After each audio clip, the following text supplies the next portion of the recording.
dia pintar memilih lingkungan atau komunitas yang baik. Karena teman-temannya itu kan tidak hanya dari SDMPU saja, betul tidak? Bisa jadi dari rumah sudah diwanti-wanti, pendidikannya itu Masya Allah luar biasa, karena tidak ada orang tua yang menginginkan hal yang buruk terjadi pada putra-putranya. Sudah jualan cerewet, alhamdulillah di sekolah sudah mendapatkan hal yang sama. Tapi ternyata di lingkungan itu tidak ada temannya yang seperti itu. Betul tidak Bapak Ibu? Betul. Dan kita nggak bisa bilang nggak boleh main keluar rumah. Kalau sampai kita sebagai orang tua mempunyai prinsip nggak boleh main soalnya teman-temannya nggak ada yang baik, ngapunten saya salahkan ya Bapak Ibu. Jangan seperti itu.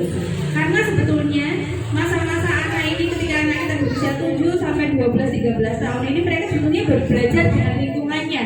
Harus kita banyak arahkan dia untuk keluar rumah, ketemu dengan masalah-masalah, misalkan di sekolah, putra-putranya untuk menguatkan. Sama ketika teman-temannya di rumah adalah kelompok anak-anak yang suka mabar, nggak apa-apa. Saya punya pengalaman Bu, anak pertama, kedua, ketiga laki-laki. Ketika mereka keluar rumah itu pulang-pulang itu mukanya cemberut. Aku nggak punya teman main. Kenapa? Yang lain pada mabar, aku nggak punya HP gitu. Ya nggak apa-apa, no. Biasa aja, orang nggak punya HP itu masih keren kok. Sampai hal tersebut kan sebetulnya hal yang susah dan sulit untuk anak-anak, betul tidak Bapak Ibu? Kadang-kadang kita sebagai orang tua itu nggak tega. Ya wes konco saya udah main HP, kasihkan saja. Alhamdulillah kabar baik. Sebelah ini anak-anak kita sebagian ada yang mendengarkan Pak Bu. Kalau putra-putri panjenengan masih mendengarkan dalam acara kajian atau apapun itu, bersyukur Pak Bu, berarti alhamdulillah anakku sudah pakai. Kalau belum, nggak apa-apa, semangat. Namanya orang tua itu ketika menemukan putra-putrinya bermasalah, kok ya putra-putrinya tidak sesuai dengan yang diharapkan saat ini, berbahagialah. Karena disitulah ladang pahalanya kita sebagai orang tua. Kalau punya putra-putri yang baik, kayaknya tantangannya kurang ya Bapak Ibu ya. Doanya juga bakalan kurang. Tapi kalau putra-putri panjenengan rodo bandel-bandel sitek gitu, jadi was-wasnya tuh banyak. Astagfirullahaladzim, ya Allah, anakku saja ini sopo tau ini gitu. Ya Allah, berarti nggak mungkin nurut sama tanggane nomor anakku kok gitu ya. Jadi pasti banyak istighfar.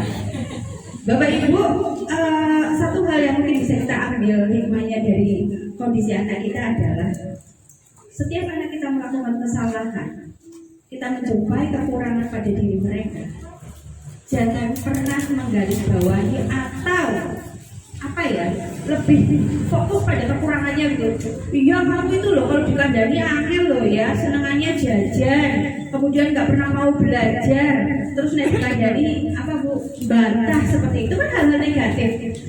Dan biasanya orang tua lebih mudah untuk mengucapkan hal itu karena itu terlihat oleh mata. Nah, sebetulnya tantangan lagi pada orang tua ketika seperti itu gini. Ya Allah Mas, semoga nanti jadi anak yang soleh, taat beribadah ya, sholatnya tepat waktu. Kalau putra-putrinya mungkin suka main game seperti itu, mungkin sambil ngandani. Bu, jujur ya Bu ya, kalau melihat anak-anak main game kayaknya dalam 24 jam itu kira-kira di rumah berapa jam Bu? 5 jam ada ya Bu ya? Betul? Nah, baru boleh tanya, kalian main game di rumah 5 jam ada nggak? Nggak ada. Oke, kita hitung ya, coba ya. Kalau nggak ada, alhamdulillah. Pulang sekolah jam berapa? Jam 4. Oke, pulang-pulang biasanya pegang HP nggak? Oh, ada pelatih. Oh, alhamdulillah. Nggak ada ya? Oke, berarti ada manfaatnya di sekolah pun, betul tidak? Bermanfaat sekali. Itu 2 jam lebih. Kalau habis maghrib pegangannya HP tidak Bu? Tidak, alhamdulillah. Oke, semangat, selamat melanjutkan Bapak Ibu untuk perjuangannya. Lebih nyaman, betul tidak Bapak Ibu? Ya, paling tidak terjaga lah sampai maghrib gitu nggih. Terus nanti kalau habis maghrib kegiatannya anak-anak apa Bu? Ngerjakan PR banyak. Wah, alhamdulillah. Sampai jam berapa Bu? Ini kayaknya yang perempuan deh, jarang-jarang deh anak SD kayak gitu. Yang mengerjakan PR sampai jam 8-9 malam ini sudah anak-anak yang memang kategorinya suka belajar gitu. Nanti saya ngobrolnya anak saya nggak pernah belajar loh Bu gitu. Ada nggak Bu? Ada. Wah anak saya ya seperti itu kok Bu. Terus normal nggak Bu? Normal, aman gitu. Jadi kita tidak bisa menyamakan anak-anak kita itu harus yang ideal ngoten Bu. Tadi kembali ke tadi. Saya ngobrol pertama apa tadi Bu? Cabangnya jadi banyak banget ya Bu. Apa Bu tadi Bu? Gadget itu ya. Wah jadi lupa saya. Lanjut bergaul, suka tidak suka bergaul. Biasanya mereka pilih apa Bu? Aku tak ngomong wahai. Ketika pergi kemana-mana diajak kemana-mana, ayo Mas jalan ke sini. Apalagi silaturahmi kemarin, ketika Lebaran ya Bapak Ibu ya, jalan-jalan kemana gitu. Anak-anak yang sudah mungkin kelas 5 ke atas itu biasanya yang sudah mulai dewasa itu sudah memilih, aku nggak usah ikut ya Bun ya, aku di rumah aja. Gitu. Sudah menemukan seperti itu Bu. Anak-anak yang diajak keluar itu sudah mulai males. Iya, wajar Bu, nggak apa-apa. Tapi itulah yang namanya kembali lagi perjuangan. Ketika anak-anak kita sudah mulai males diajak pergi, jangan menyerah dan jangan kalah. Anak saya yang paling besar sekarang umurnya 20 tahun. 20 tahun. Kemudian yang nomor 2 umurnya kelas 2 SMA. Ketika masa-masa berkumpul dengan keluarga itu kan pasti diajakin keluar gitu enggak di rumah. Oh iya yang terakhir ini kelas bukan terakhir nomor 3 kelas 6 SD mereka kompak nggak usah ikut sama bunda ya di rumah aja kayak gitu. No pasti mau mabar gitu ya. Jadi Bu ini ada satu tips lagi, ternyata ngobrol dengan anak-anak, komunikasi dengan anak-anak sebisa mungkin dilatih. Tidak harus selalu emak-emak itu ngomongnya harus bijak, tidak selalu emak-emak itu ngomongnya harus berwibawa, tidak harus selalu orang tua itu harus benar. Biasanya kan orang tua kan ayo berangkat, pokoknya berangkat kalau nanti mau ke tempatnya Mbah loh, kalau enggak dapat fitrah loh gitu. Akhirnya keluar ancaman halus yang ngajakin nanti minta uang ya sama Mbah gitu ya. Sebetulnya nggak boleh gitu. Ayah, bunda yang sudah berkenan hadir di PMG ini, semoga ini menjadi keberkahan untuk kita semua. Mari belajar Bapak Ibu bagaimana berkomunikasi yang baik dengan anak-anak. Salah satunya adalah di fase ini anak-anak sudah kelas 5 gitu. Nanti kelas 6 selanjutnya sampai ke SMP SMA.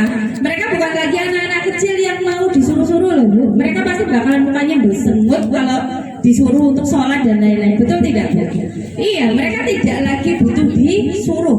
Tidak perlu lagi mereka kalau dinasihatin, Mas nggak boleh ya main HP nanti nggak kecanduan. Sudah tahu Bu, panjenengan ngasih tahu sampai berapa kali? 100 kali mungkin ada ya Bu. Hampir setiap hari.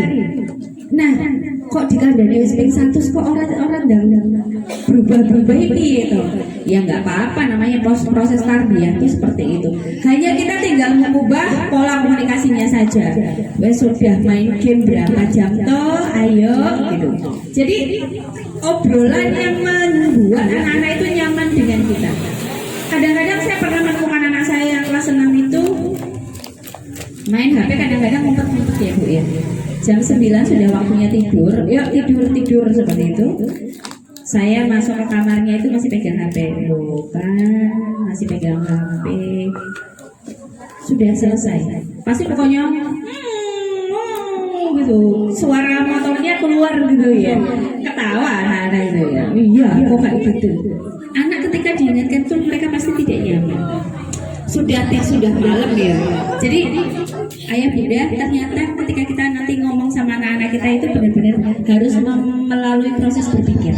Kira-kira ngomong kayak gini enak enggak ya? Pas atau tidak ya? Ngoten jadi PR-nya adalah bagaimana kita sebagai ibu atau ayah itu menjadi teman untuk anak-anak kita. Jadi bahasanya yang asik-asik aja, yang gaul-gaul aja dengan anak-anak. Kemudian ada lagi tipsnya dalam komunikasi ini adalah peran ayah.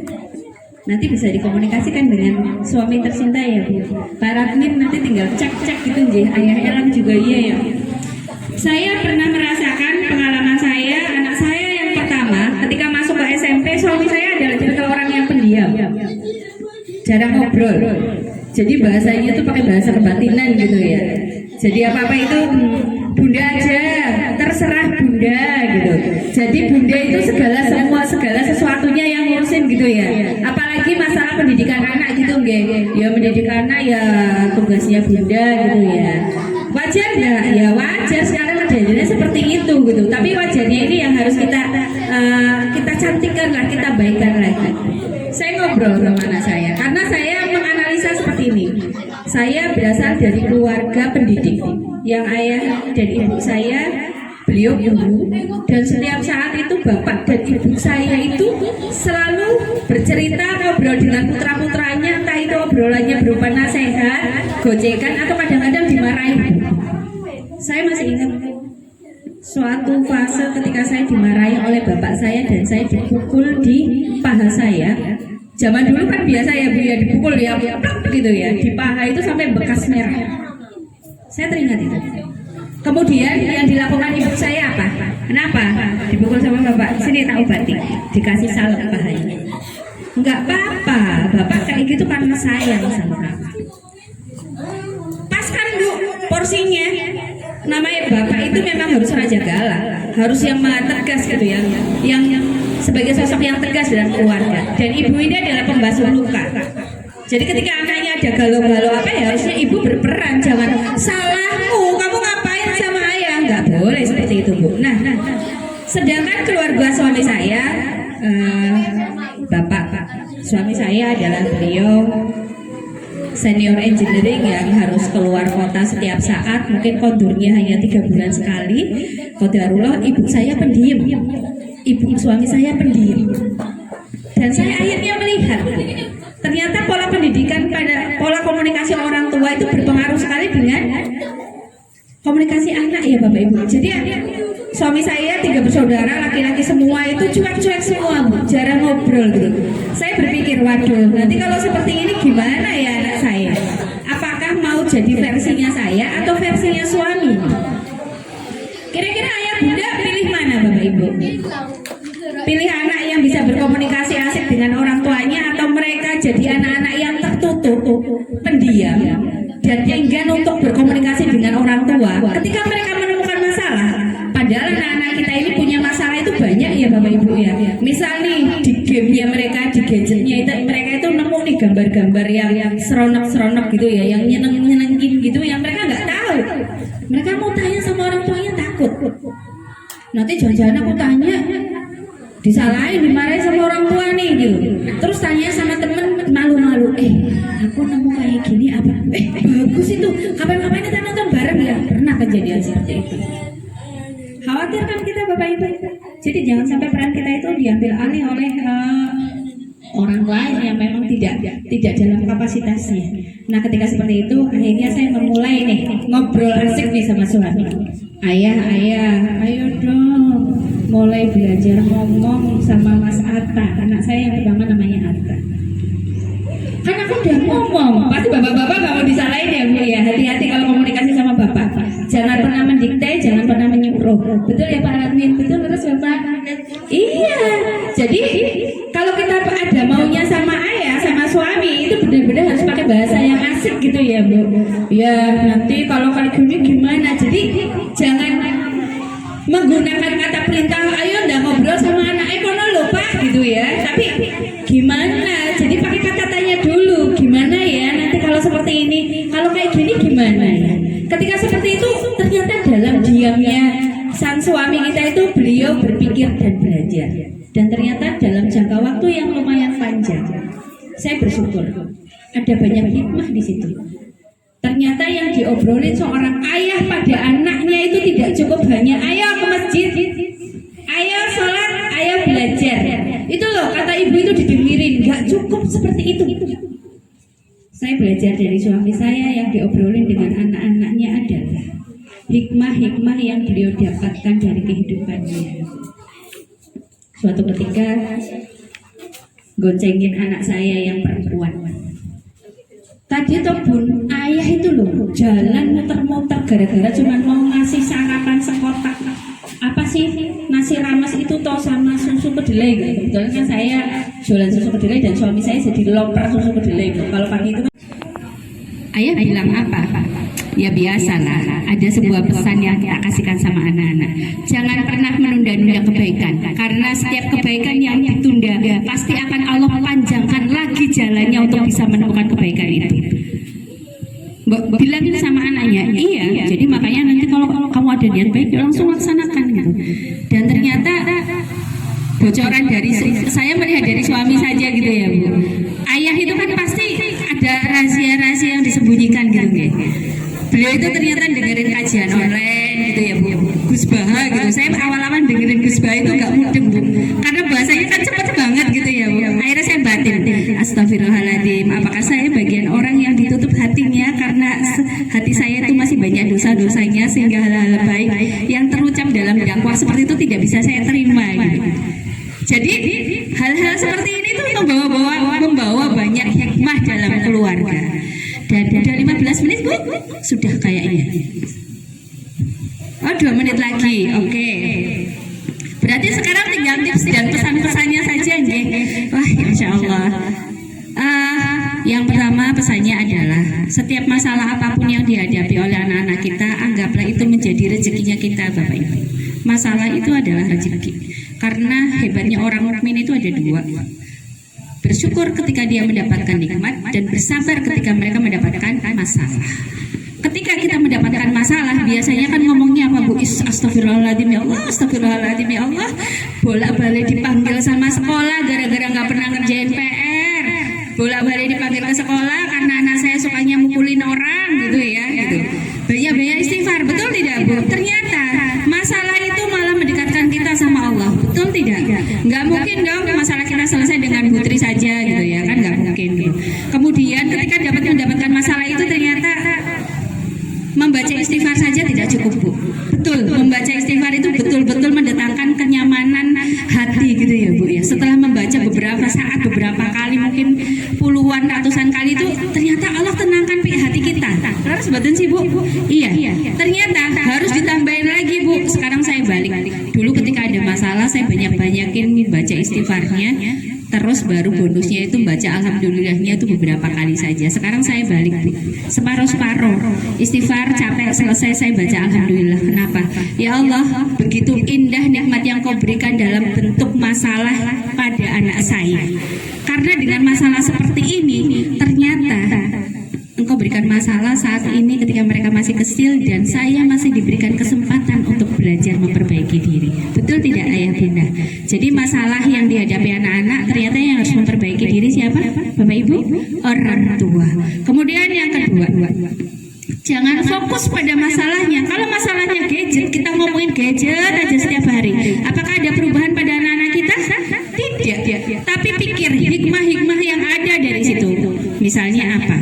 Programkan jadwal ngaji rutin bareng keluarga. Ayah harus punya kajian. Bunda harus punya kajian. Apapun itu, mau kajian yang seminggu sekali, sebulan sekali, apapun boleh. Karena hati kita itu adalah yang butuh makan ya. Orang perut aja setiap hari makan 3 kali Ayah Bunda. Sama dengan hati kita. Kalau hati kita ini tidak pernah dikasih makan ruhiyahnya, jarang dengerin apa sih bacaan Quran, jarang dengerin tausiah. Nanti kalau mendengarkan hal-hal baik pasti bakalan gini, halah kaya ngono wis tahu krungu gitu ya. Betul kan Bu? Sebetulnya kan ilmu-ilmu itu kan kita udah tahu gitu. Tapi untuk menggerakkan kita peka untuk menjadi baik, untuk lebih dekat lagi sama Allah, itulah yang harusnya kita perjuangkan gitu. Jadi yang ketiga, meluruskan niat dalam hal apapun, utamanya dalam mendidik anak, kemudian manut sama suami, taat sama suami adalah apa Bu? Kira-kira Bu, tujuannya apa Bu? Apa Bu? Mendapat ridho, betul 100 Bu. Yang dicari cuma itu aja. Ya Allah, saya didik anak saya dengan segala kelebihan kekurangannya, hanya satu yang saya inginkan, mendapatkan ridho dari Allah. Ketika Allah sudah ridho, semuanya akan dimudahkan, semua akan ditunjukkan jalannya. Dan ternyata masalah kita kan nanti bakalan nambah lagi, betul tidak Bu? Mungkin nanti anak kita masuk ke usia SMP sudah mulai mengenal apa namanya Bu, virus merah jambu gitu. Kita bingungin atau seperti apa gitu. Jadi masalah apapun yang berganti-ganti menerpa anak kita itu adalah cara dari Allah secara halus dan lembut itu untuk menguatkan mereka, untuk meneguhkan mereka.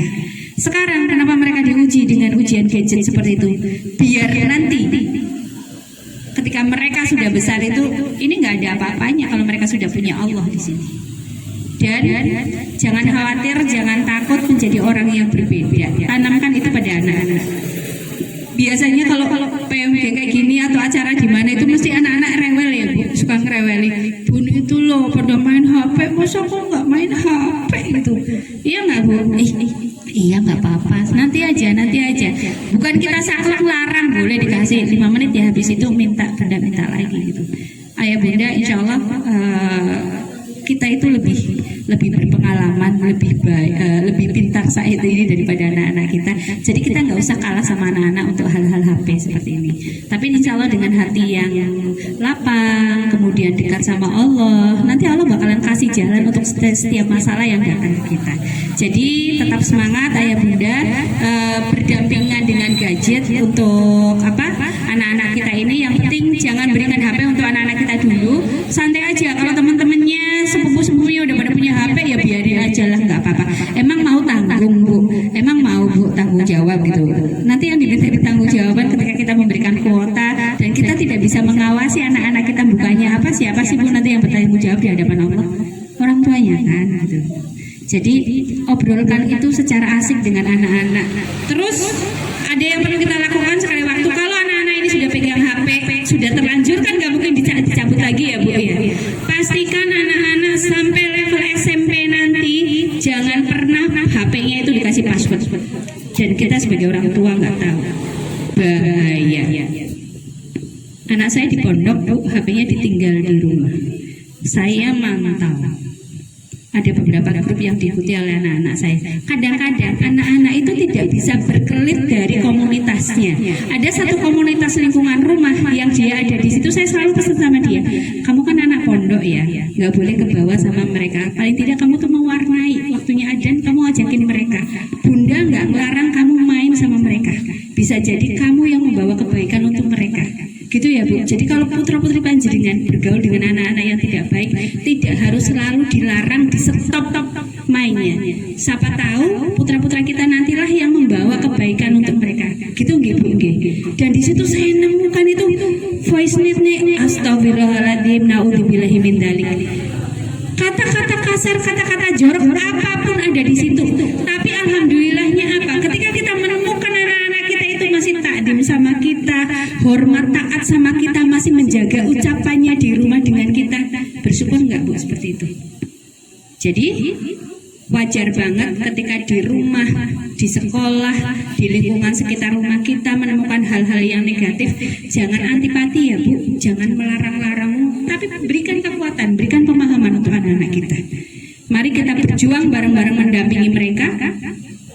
Mungkin mereka belum baik saat ini, tapi yakinlah mereka lah calon-calon penerus kebaikan kita sebagai orang tua. Ibu saya baru meninggal bulan September kemarin, dan setiap saat itu saya selalu kalau ingat beliau itu di sininya yang berbismillah Bu. Yang tertanam di sini itu apa? Bismillah ya Allah, berikan kekuatan untuk bisa melanjutkan kebaikan-kebaikan yang sudah Ibu ajarkan pada saya. Kebaikan itu diajarkan enggak, Mbak nanti ngasih ini ya Mbak ngaji ini, enggak seperti itu kan Bu. Tapi dari melihat apa yang biasanya orang tua kita lakukan. Nah ini PR kita Bu sebagai orang tua. Jadi bukan fokus pada permasalahan yang dihadapi anak saja, tapi bagaimana kita fokus membaikkan diri kita sebagai orang tua. Jadi ketika satu waktu kita nggak tahu kita mau meninggal kapan, kita udah meninggalkan hal-hal yang baik. Jangan sama ibuku dulu aja nggak pernah ngaji, ngapain aku ngaji. Jadi ada kerinduan besar ketika habis sholat itu kadang-kadang, ya Allah ingat ibu, di jalan ingat ibu. Apa yang harus diucapin Bu? Oh bacain Al-Fatihah seperti itu. Kalau ngaji kayak gitu, ngadiain ibu nih satu surat, bahagia banget ya Bu ya. Almarhum orang tua kita ketika kita diberikan hal-hal seperti itu. Jadi bismillah sebagai penutup pada sore hari ini, tetap semangat sebagai orang tua melanjutkan perjuangan kita, mendidik anak-anak kita. Mendidik anak bukan hal yang susah, bukan hal yang sulit, asal kita membekali diri kita dengan ilmu. Karena ibadah itu adalah sesuatu hal yang menyenangkan. Kenapa menyenangkan? Karena kita selalu ada harapan nanti nanti saya bakal dapat balasan kok. Balasannya apa? Allah ridho. Kalau Allah ridho udah semuanya deh. Akhiratnya kita bakalan dapat gitu. Jadi tidak ada yang namanya ibadah itu melelahkan. Ya kalau melelahkan ya wajib, karena memang tidak ada ibadah yang tidak melelahkan. Pasti seperti jalan yang terjal lagi mendaki, seperti itu ya Bapak Ibu. Bismillah, semoga Allah mudahkan langkah kita, menjadikan kita selalu istiqomah, dan Allah mampukan kita untuk membersamai anak-anak kita, dan Allah tutup aib-aib kita, karena ketika Allah bukakan aib kita, mungkin anak-anak kita mungkin tidak mau lagi, oh bunda aja kayak gitu, ayah aja kayak gitu. Bismillah, semoga pada sore hari ini menjadi kebaikan kita bersama, menjadi pengingat untuk diri saya pribadi, dan bisa diambil hikmahnya bersama-sama. Mohon maaf apabila ada kekurangannya. Wabillahi taufiq wal hidayah. Wassalamualaikum warahmatullahi wabarakatuh.